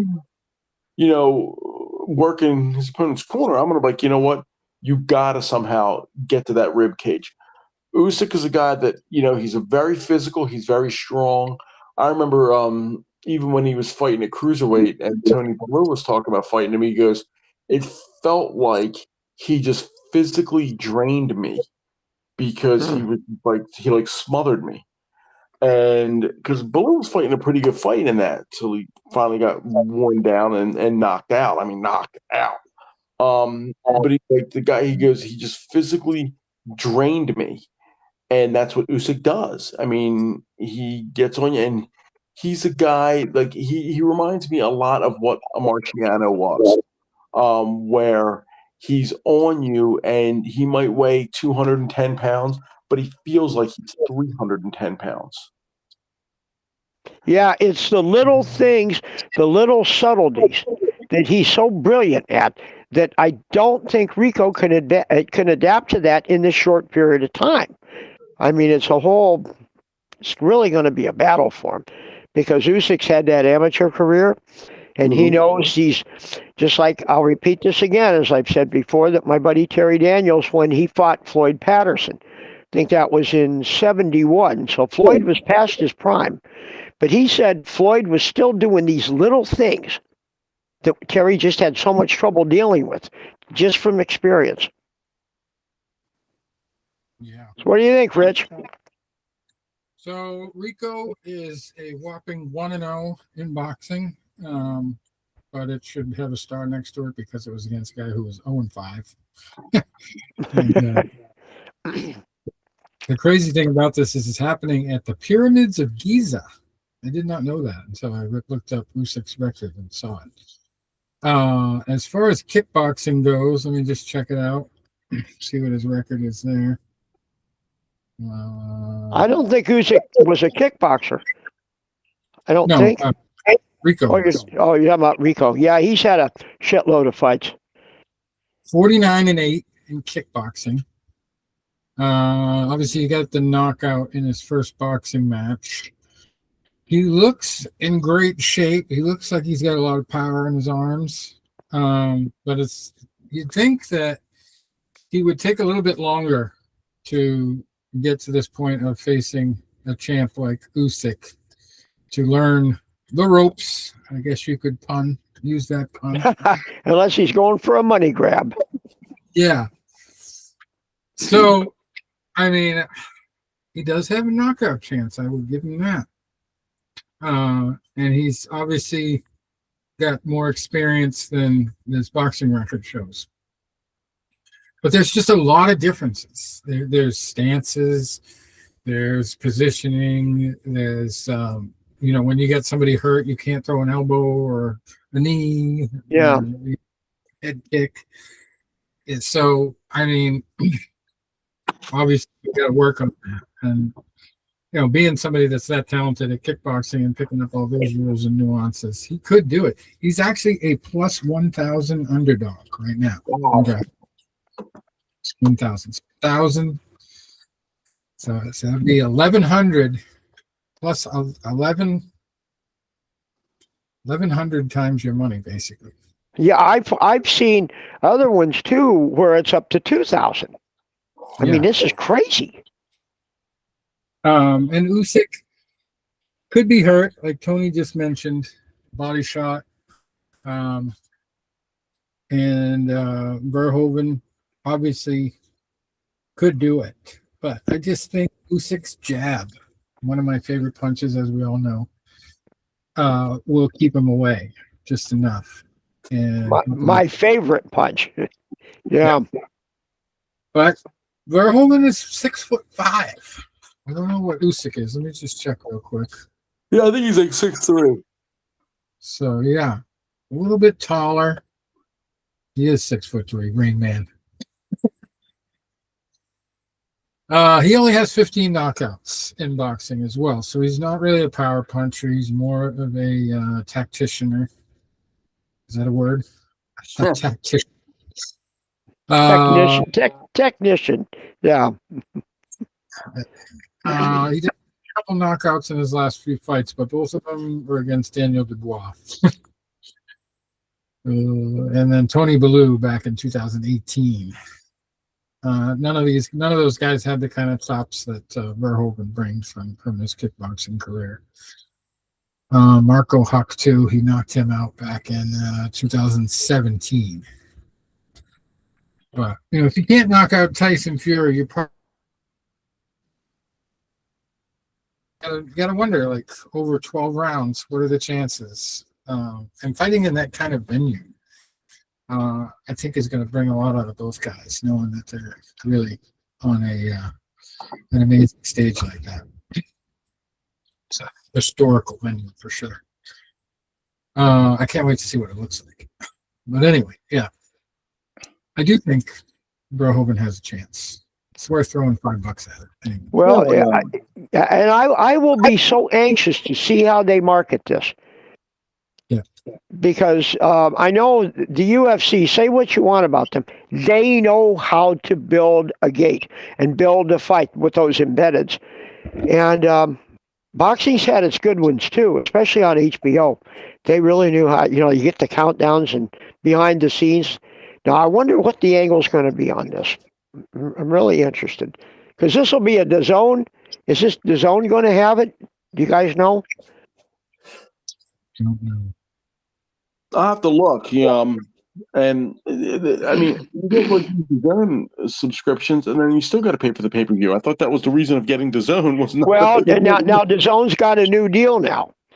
That you get 12. Well, I think that they have 12 pay-per-views a year. Well, you get them free, but instead of the $20 a month, it's doubled. I think $44 a month. Okay, well, I can live with that. Yeah. Yeah, I'm looking at Verhoeven's record right now in kickboxing, and he actually has a couple names I recognize on his record. He actually was supposed to fight Alistair Overeem, but it's a no contest or canceled fight or something like that. There's a Seamaster for some reason. I don't know what that is. Well, what Rico has going for, he's very durable. I mean, when he fought this big giant, this is about 5 years ago, and that was like a fight of the year. I mean, I thought he was out, but he came back and very tough man. But that's really not Usyk's thing. I mean, I don't think Usyk would care if he knocks him out, if he can just outpoint him, where there's no, like he did with Fury and Joshua, just outpoint him. Right. I don't know what the timing was, like how many minutes each round is in kickboxing, if it's the same as boxing or not. But yes, 3. Yeah. A lot of fights by decision. He doesn't have a overwhelming amount of knockouts. Right. And Silva fought him in kickboxing back in 2016, so not too long, 10 years. And he TKO'd him. 3 knockouts. Who was that? Anderson Silva. Oh, Silva. Okay. I don't know if it's the UFC Anderson Silva, but probably. I would think so. Another guy I recognize on his record, Jonata Deniz. Guy that's in the UFC right now. He decisioned him back in 2013. So that's possible, but I just think Usyk has just faced so much better competition. Well, I think it's safe to say, though, regardless, the 3 of us will be watching. Right? And so they've got us. I'll certainly be tuning in. Be trying to find the free feed. And watching on DAZN. Anyway, well, we got to run through the results from PFL tonight. just when I saw the advertisement on Shirt, realized it was on. I tuned in and it was already over. So, I guess it was in Belfast. That's why, Northern Ireland. So it was a little bit of a time difference. In the main event, we had lightweights J.J. Wilson beating Derek Darag Kelly. 9-1 going in. J.J. Wilson was 12-2 and improves to 13. And it was a good first round knockout from a body kick and punches, refereed by Big John McCarthy. Didn't think he was reffing. So, over in Belfast for this one.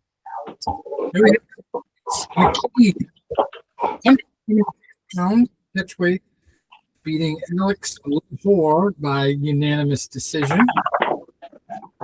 In the light heavyweight fight, Yagshimadorov beating Tyson Pedro, ex-UFC fighter there, by unanimous decision. Light heavyweight, and Eoin Sheridan, probably a local guy, winning against Chris by and another ex-UFC fighter, Colin Wofford, winning by neck bishop. 1 minute and 11 seconds into the first round over Phil Plot. At Omran Chaban beating Tina Musso Pedro by TKO. And super local, obviously, Sharon Clark. First consent from a spinning back elbow and punches thrown by Dean Garnett at bantamweight. Pedro Carvalho in the fifth fight of the night, fighting at 165-pound catchweight, beating Sergio Cosio by unanimous decision.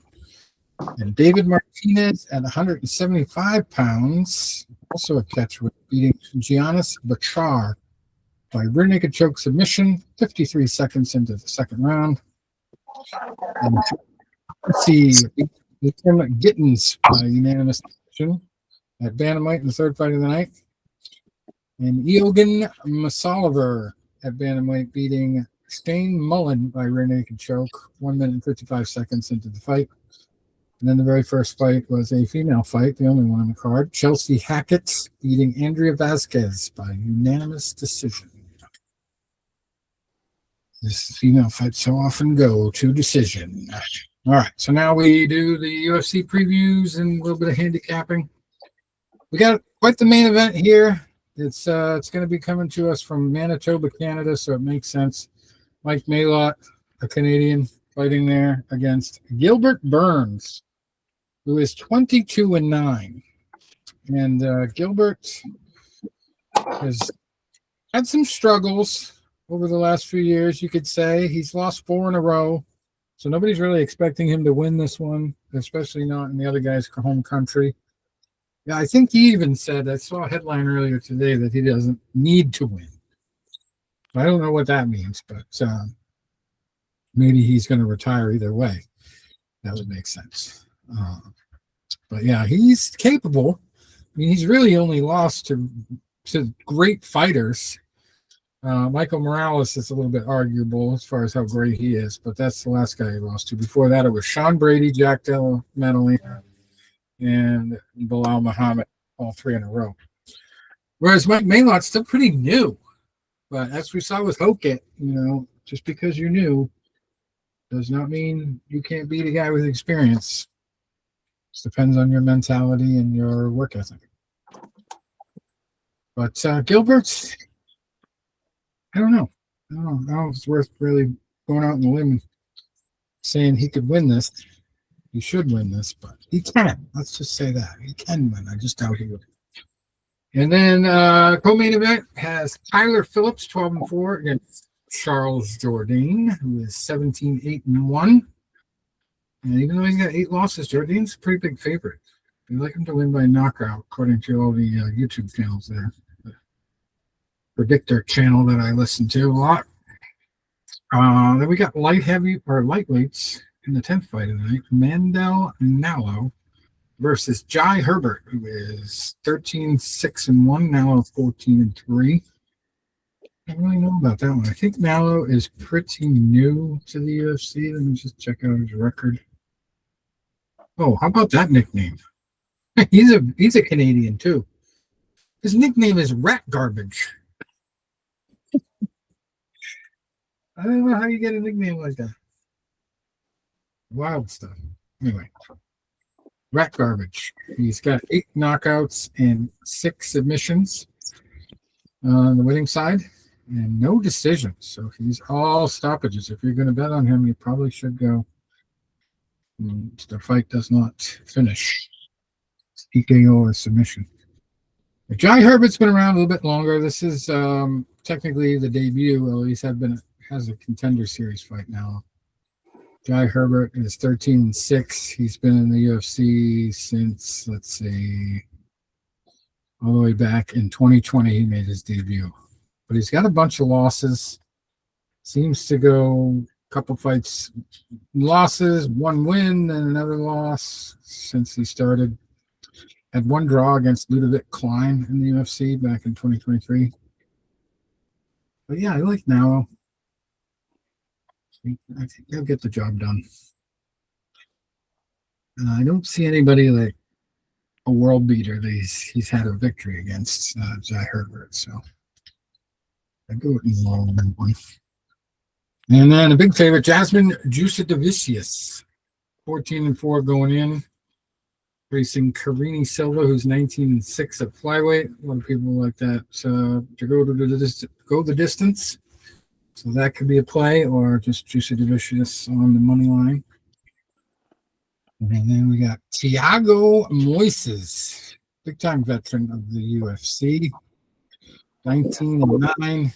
And the guy that does the prediction videos is for the prediction tracker channel that I watch is Russian, so he had an absolute hilarious pronunciation of his name. He kept calling him Gouge.